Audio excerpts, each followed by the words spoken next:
Salam sejahtera pemirsa budiman, selalu bahagia rasanya jumpa kembali saudara di Dimensi Iman Kristiani. Acara yang melalui pelayanan media Antioquia Palma, kami rancang, kami kemas, kami siapkan khusus bagi saudara, guna gali pertanyaan, cari jawaban dan bangun pemahaman perihal berbagai fenomena dalam keseharian kehidupan kekristenan kita. Saudara, gereja terpecah paling tidak dalam 3 sikap yang berbeda perihal homoseksual. Mereka yang tidak melihat homoseksual sama sekali sebagai alasan untuk lakukan perbedaan, mereka yang menjauhi homoseksual, dan mereka yang masih meraih kaum homoseksual tapi dengan beberapa pengecualian peran.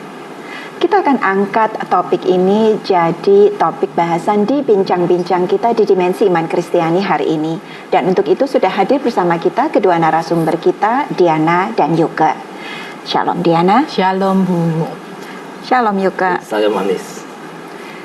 Saudara, seperti biasa, kita tidak akan biarkan ada pertanyaan yang tidak terjawab. Kita akan kejar setiap pertanyaan, kita akan gali semua jawaban. Dan untuk itu sudah hadir bersama kita, Pendeta Bigman Sirait.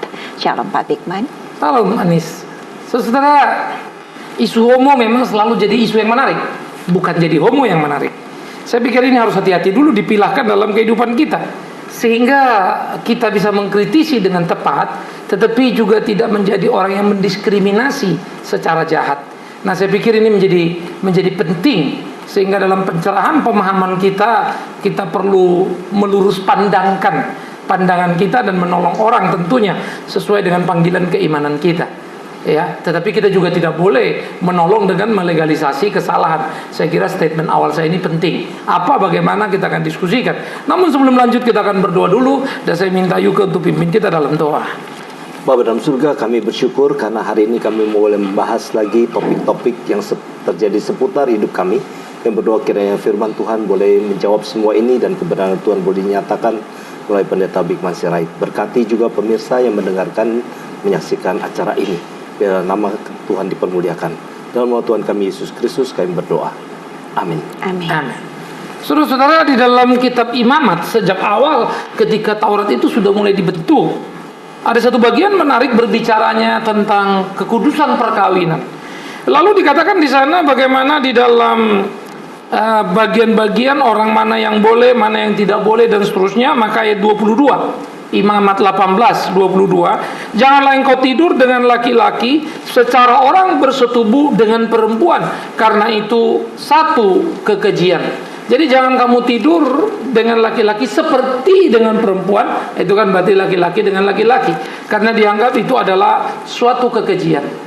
Kemudian merujuk ke belakang sebelum Taurat dibentuk, sudah pernah Tuhan menyatakan murkanya terhadap Sodom Gomora, sehingga istilah Sodom sebagai sodomi menjadi istilah yang kita kenal dengan populer. Lalu di dalam perjanjian baru di 1 Timotius 1 ayat 10, bagi orang cabul dan pemburit, bagi penculik, bagi pendusta, bagi orang makan sumpah dan seterusnya, segala sesuatunya bertentangan dengan ajaran sehat. Ya, jadi mereka itu dianggap sebagai orang yang jahat. Pemburit adalah orang yang disebut dengan homo, istilah kita. Ya, buritan itu dari belakang begitu ya. Itu gambaran. Sehingga PB memakai istilah pemburit. Kalau di PL, laki-laki jangan tidur dengan laki-laki. Istilah kita sekarang homoseksual. Kita mesti mengerti dulu pengertian ini. Apa yang dimaksud dengan hubungan seks sebagai anugerah Allah adalah heteroseksual, laki-laki dan perempuan. Kemudian sesudah manusia jatuh dalam dosa, segala sesuatu penyimpangan terjadi, hidup dan akibat dari dosa memang menjadi sangat mengerikan. Karena manusia bisa menikah, mengakibatkan kelahiran yang cacat dan seterusnya. Nah, heteroseks ini harusnya laki-laki perempuan, tetapi kemudian bisa menjadi homoseks, laki-laki dan laki-laki, perempuan dan perempuan. Laki-laki dan laki-laki itu disebut sebagai gay, perempuan dan perempuan itu disebut sebagai lesbi. Tapi maupun laki-laki dan perempuan, lesbi maupun gay, itu yang disebut homo. Hanya saja kita seringkali mengacukan homo itu seakan-akan laki-laki, lalu kalau perempuan lesbi. Padanan lesbi bukan homo tapi gay, ya, payungnya sama, namanya homo. Yang kedua adalah bisex. Biseksual itu adalah kemudian dia bisa homo, bisa hetero. Ada orang seperti ini, menikah, punya anak, ya, tetapi kemudian dia punya simpanan. Tapi simpanannya, itu dia ya, sama-sama sejenis, sehingga selalu kalau pergi istrinya tenang sekali. Wah, suamiku pergi dengan temannya, dia lupa itu teman kencannya, saudara. Bisex. Banyak kekejutan, sehingga kemudian orang shock berat. Kok suaminya selingkuh bukan sama perempuan lain, sama laki? Ya, itu bisex. Jadi orang-orang seperti ini bisa dalam kondisi yang kita sebut sebagai abnormal dalam seks, begitu ya. Sehingga hetero maupun bisex maupun homoseks tadi. Ya, tetapi orang heteroseks yang hyper, tidak bisa mengendalikan diri, kemudian melakukan itu dengan banyak orang, ya, dia menjadi penzina. Tentu itu juga murka di hadapan Tuhan. Tetapi secara seksual kan masih dalam tataran sehat heteronya ya, tapi hypernya mestinya bisa dikendalikan, dan itu harus menjadi bagian. Pertanyaan menarik, selalu orang bilang kenapa bisa seperti itu, kan begitu. Yang pertama adalah Tuhan mendesain laki-laki dan perempuan, membuat mereka menjadi satu. Seks adalah relasi, bukan rekreasi. Dan kemudian bagaimana seks sebagai anugerah ilahi, relasi tertinggi, sehingga dia begitu close hanya antara suami dan istri. Nah, itulah anugerah yang diberikan untuk kemudian beranak cucu tadi. Nah, sesudah jatuh dalam dosa ada ekses tadi, kemudian muncul biseks, muncul homoseks, itu akibat hidup keberdosaan. Nah, kemudian ekses ini terus berputar menjadi sebuah kehidupan Sodom Gomora, lalu memasyarakat sedemikian rupa sampai Taurat mulai membendung dengan berbagai peraturan. Perjanjian baru ditegaskan lagi, tapi tetap saja ditabrak, khususnya gereja masa kini. Nah, oleh karena itu gereja terus bergerak sampai kepada blok menerima dan menolak. Ya, nah saya pikir yang menolak kadang-kadang juga memang jadi ekstrim, karena menolak sama sekali menganggap homo itu celaka, durjana, masuk neraka gitu ya. Nah, yang menerima seringkali merupakan reaksi terhadap yang menolak, lalu menerima mentah-mentah tanpa lagi role atau aturan main, pokoknya masuk sampai pendeta homo pun dibenarkan. Nah, ini kan dua kubu yang ngawur gitu ya. Menista habis pun itu tidak ada diajarkan Alkitab, tetapi kemudian menerima habis juga tidak. Tetapi bagaimana memperbaharui, menolong orang homo itu kembali kepada hidup yang seharusnya hetero. Nah, pertanyaan berikut muncul, apakah bisa? Kan gitu. Orang homo itu sembuh. Ya, apakah bisa kemudian dia menjadi hetero dan normal? Nah, ini menjadi diskusi menarik, saudara. Tetapi siapa yang bilang tidak bisa? Nah, itu juga pertanyaan menarik, bukan? Karena akhirnya pameo hanya dimunculkan untuk membenarkan sebuah tindakan. Bagi saya itu sebuah kengerian. Dan saya pikir ini akan menjadi pemikiran serius kita, bagaimana mencermati fakta-fakta ini, sehingga dengan demikian sebagai gereja kita bisa mencermati, memandang dengan jeli. Yang menerima ini ergiunya apa, yang menolak ini ergiunya apa. Bagaimana yang seharusnya? Saya bilang tadi, menolak dan membuang itu jahat. Karena kita kalau seperti itu sikap Tuhan, ya habislah kita, satu pun tidak ada yang cocok memenuhi dia. Tapi menerima tanpa reserve itu pun jahat, karena engkau menodai kebenaran Alkitab dan menabraknya. Tugas kita adalah pergi untuk menolong mereka berubah oleh kasih dan kuasa Tuhan itu. Dan saya terlalu percaya Tuhan Maha Kuasa, dan dia bisa menyembuhkan apapun, termasuk orang homo kalau kita anggap itu sebagai sebuah penyakit. Kan begitu ya.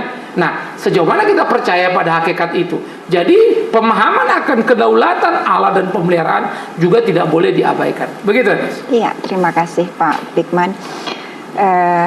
Diana dan Yuke tadi bertiga sebetulnya kita kompak mengangguk-angguk ketika Pak Bigman berada di bagian pembicaraan mengatakan bahwa tidak seharusnya atau tidak selayaknya kita mendiskriminasikan mereka yang homoseksual.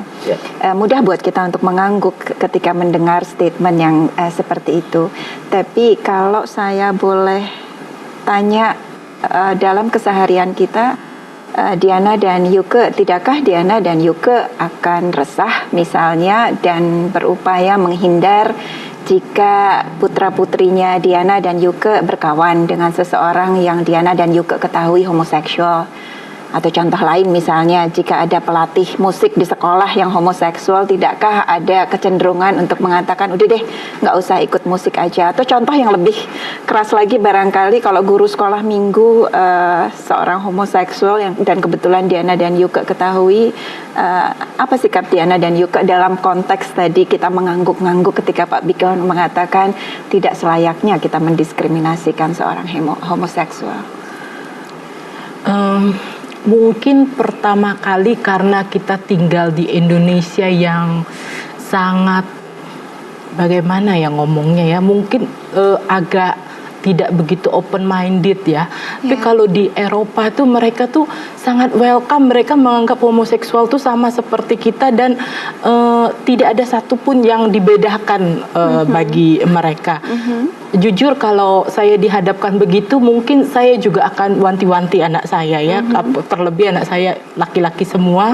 Mungkin ya saya pasti akan kasih tahu, akan lebih buat mereka aware lah bahwa itu homoseksual, mungkin begitu. Tapi juga di sisi lain, kalau kita terlalu mengucilkan mungkin malahan menjadi bumerang bagi mereka ya untuk bertobat ya. Itu mungkin yang kalau saya pikir kalau ada di sekitar saya. Iya, iya. Ya masalah kebiasaan ya. Yuka. Diana sampaikan. Nggak biasa aja cowok tapi jadi bertingkah seperti perempuan misalnya. Kalau dia di sisi seperti itu ya. Tapi juga ada gay yang maco banget, ya bisa seperti itu. Sepanjang kita nggak tahu, barangkali biasa-biasa aja. Tapi pada waktu kita tahu, gitu, itu yang memang bisa jadi sikap kita berubah begitu ya. Yuka akan Masih cenderung batasi. Saya pikir ada stigma itu masih ada. Tapi saya bilang homo itu maco. Homo malahan dia tidak kebanci-bancian. Semua homo tuh badannya besar tinggi yang saya tahu ya, besar tinggi, maco, ganteng. Tapi yang pasti perbedaan sikap gereja bukan karena mereka maco atau kurang maco kan, pasti ada alasan yang lebih prinsip dari itu, Pak Bigman. Sebetulnya sikap gereja kita tenggarai terpecah.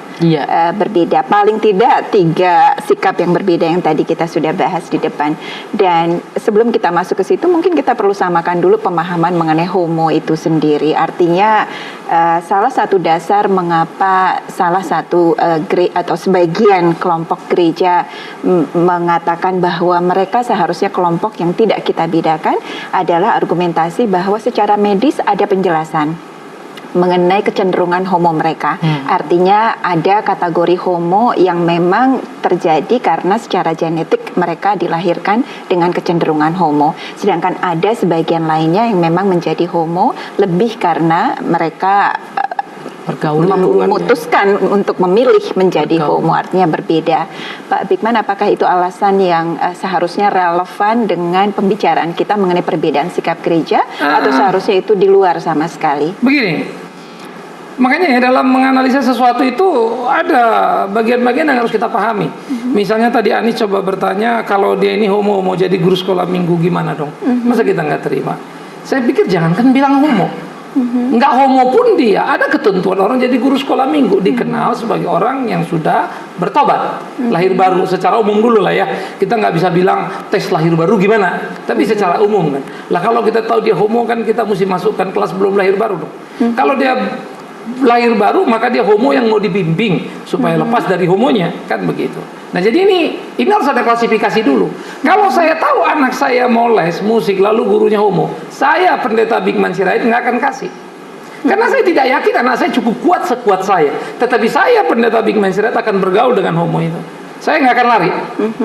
Ini masalah siapa mempengaruhi siapa. Karena saya pernah diskus dengan homo. Ya ada homo yang pernah saya lani lalu nangis di gereja, pernah satu kali lalu telepon saya dan ngaku. Saya bilang kamu maju terus. Ya kita diskus. Cuma memang sampai dia bilang Pak Bigman, kalau Bapak ngomong kita serasa sangat, ya kita tahu ini kita salah tetapi tidak terbuang begitu ya. Pak mau nggak pimpin kalau kemudian yang bekas-bekas homo dikumpulin dilayani gitu kan. Waktu saya satu dan yang kedua saya takut malah memfasilitasi. Artinya kumpul mereka lalu karena waktu saya nggak banyak nanti antar mereka berhubungan saya yang merusak lagi kan. menurut saya juga nggak terlalu sehat mengumpulkan homo dalam komunitas sendiri jadi gereja, karena kecenderungannya sudah ada. Mendingan mereka berbaur untuk sehat itu kan begitu. Tapi memang ya rasa minder, rasa apa. Sehingga persoalan di sini bukan persoalan Barat seperti yang dikatakan Diana tadi, karena Barat memang sangat liberal sampai kadang-kadang kehilangan garis kekristenannya. Begitu ya. Tapi kita juga tidak sedang bicara timur dengan segala basa-basinya, tapi kita lagi mau bicara kebenaran dan bagaimana melakoninya. Jadi kalau saya anak saya nggak kasih, tapi kalau saya Big Man Sirait saya akan bergaul. Posisinya saya yakin saya cukup mampu, saya nggak yakin anak saya mampu, karena dia lagi growth. One day anak saya akan kuat, saya yakin saya lepas. Toh kan kita juga sama, anak kita mau pergi, jangan bilang homo, mau pergi ke satu tempat, Pak aku mau ke sana, kita tahu tempat itu rawan, mana kita kasih, kita antar deh. Kenapa jauh-jauh amat soal homo? Nah, makanya nanti kalau kasus itu dibuat begitu, lalu kita samber, kita analisa nih, kejebak kan? Rata-rata begitu. Jadi jangan dilihat dulu menolak lalu itu anti. Nah, ini kan harus hati-hati. Nah, jadi ini yang kita mesti lihat. Yang kedua, kalau kita mengatakan homo itu adalah satu gen yang kemudian membuat orang menjadi homo, lalu sehingga gereja bisa menerima, saya kira itu gereja juga terlalu naif. Ya. Terlalu naifnya kenapa? Loh, nanti dulu siapa yang bilang itu gen? 1993 atau 83, saya lupa, ada satu dokter sebetulnya dia ahli cancer, lalu menemukan di labnya bahwa seorang homo itu DNA-nya diketemukan sudah homo. Jadi orang itu akan jadi homo kan begitu. Nah, maka itu ditulis sama dia, tetapi kemudian tidak pernah ini dipublish lebih lengkap. Artinya riset itu belum dianggap tuntas. Satu dari persekian case, ya. Nah, saya nggak tahu apakah nanti satu waktu itu akan keluar betul begitu. Tetapi kalau mengingat Amerika yang begitu liberalnya, kalau memang itu betul, pasti udah keluar kemana-mana, dipublish resmi artinya ya, hasil itu. Nah jadi itu dugaan pertama. Nah, kalau itu kan bilang genetik. Jadi belum ada yang final mengatakan itu genetik. Ya, jadi turun secara genetik. Segala penyakit yang berkaitan dengan genetik bukanlah sesuatu yang automatically, tetapi opportunity. Ya, bapaknya AIDS kemungkinan anaknya bisa jadi AIDS. Kan begitu. Tetapi bisa nggak anak itu lepas dari situ? Siapa bilang tidak? Kan begitu ya. Sehingga itu bukan harga 100% kan. Sehingga kalau bukan harga 100% lalu terjadi legalitas, bapaknya begitu, anaknya jadi begitu, saya kira itu juga nggak fair. Tetapi secara saintik selalu mayoritas dianggap 100%. Kan gitu. Karena di dalam medis kan tidak ada namanya mujizat atau Tuhan bekerja, itu kan nggak ada ruang. Ya kalau sudah 50% plus 1 ya jadilah itu. Itu kan kira-kira kayak demokrasi ya. Biarkan tak busuk itu pemimpin, dia beli suara 50 plus 1 ya menanglah dia. Nah, cara berpikir gini coba jangan menjebak dong, gereja itu mesti jeli kan.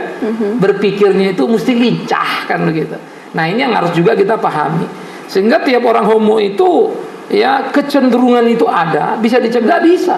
Tapi edukasi di dalam rumah itu kurang sekali, termasuk kesadaran orang tua untuk melihat gejala dini. Ini anak punya kelainan apa enggak, itu kurang sekali.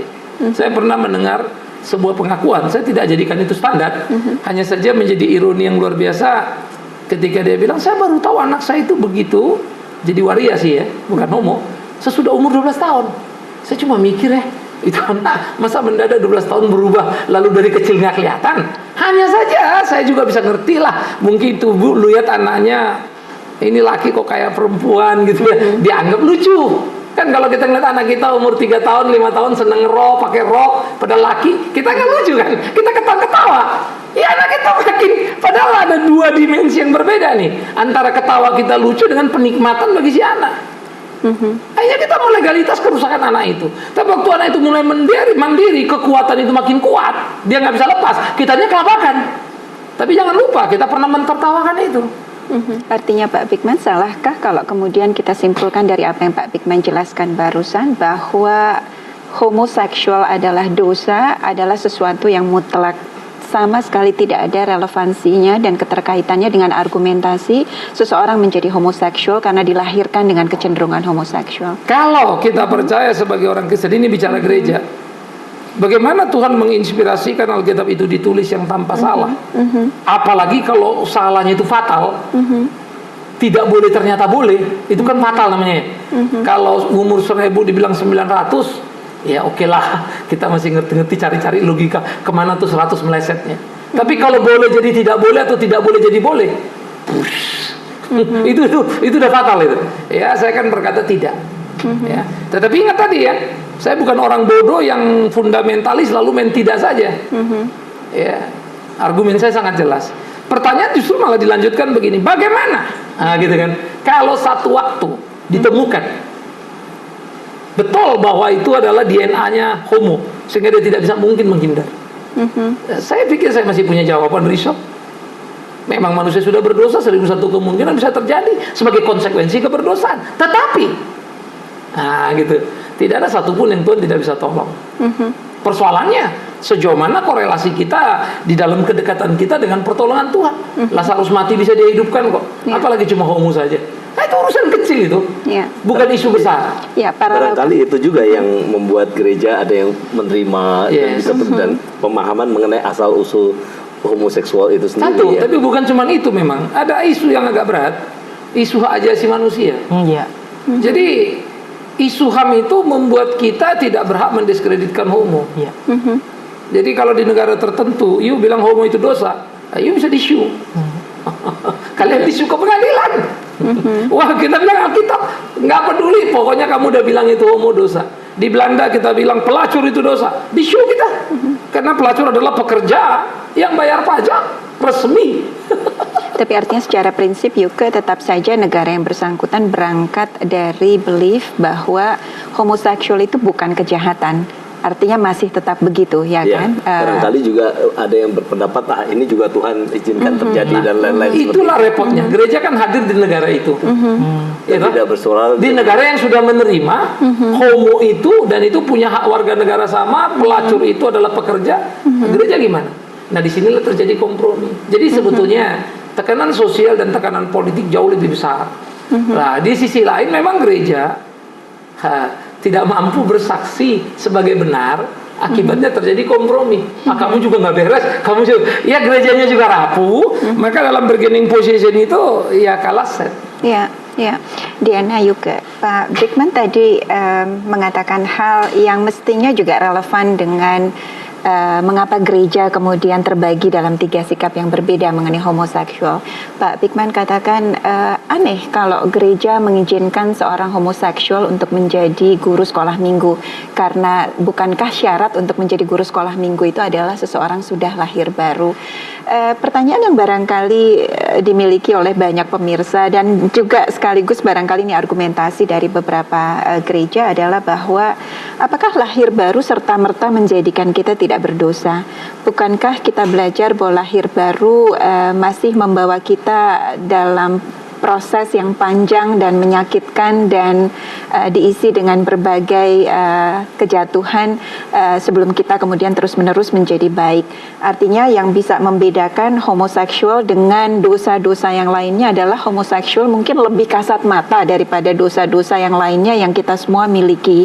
Dan apakah karena itu mereka lalu jadi berbeda? Siapa yang bisa mengatakan bahwa mereka tidak sedang dalam proses menjadi lebih baik sebagai seorang homoseksual? Sama saja seperti dosa-dosa yang juga kita lakukan. Dia nggak terima Tuhan atau terima Tuhan.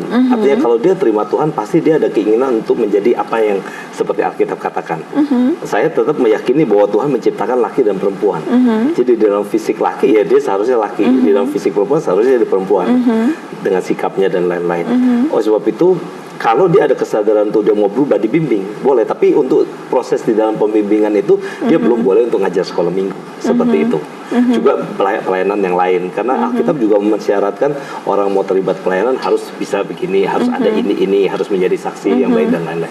Saya pikir standar itu yang ini, nggak tahu saya, Pak Brickman. Pak Brickman, mudah buat kita untuk bicarakan di forum ini, Pak Brickman. Tapi saya membayangkan jika seorang homoseksual bertanya pada saya, lebih sucikah Anda daripada saya sehingga Anda boleh jadi guru sekolah minggu dan saya tidak? Padahal saya sendiri juga dalam proses berjuang untuk meninggalkan kecenderungan homoseksual.